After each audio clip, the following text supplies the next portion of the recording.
I'd like to start off today's topic of gambling with a story I'm sure most of us here are familiar with. There once was a man named Jack Dawson. He's a young man who didn't come from means, and he loved to gamble as a way of making extra money on the side. One day, he's playing poker with a very rich man, and he's getting extremely lucky. After winning a large sum of cash, the man bets the last thing he has in his pockets, a ticket onto the world's biggest cruise ship, the Titanic.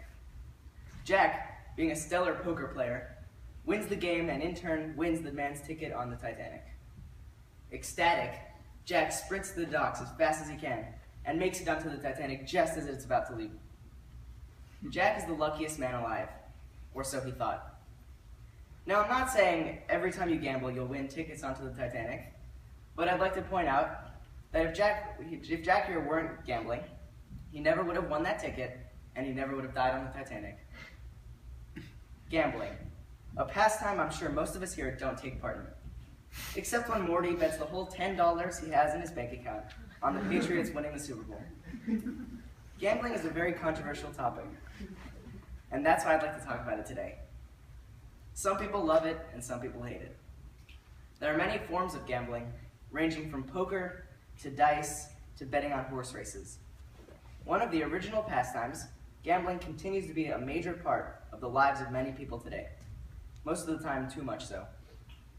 When I looked at the list of topics for our JTED speeches, it occurred to me that I really had no idea what Judaism felt about gambling and whether or not it's allowed.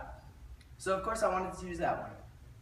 And as I researched gambling, I was fascinated by my findings. Interestingly, for a very long time, Jews did not know the halacha on gambling. And it was not until the Mishnaic days until the rabbis actually took a definitive view on gambling. In Sanhedrin 4b, the rabbis take a pretty vague view about gambling. They say it's a risky enterprise and that it can become very addictive. The rabbis also explain that when two people place money on a bet, the one who wins the bet is technically stealing from the one who lost, since the loser was sure he was going to win, and obviously would not have placed the bet if they knew they would lose.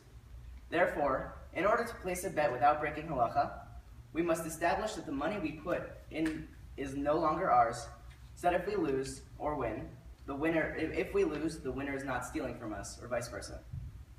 The same idea goes for poker and other types of gambling.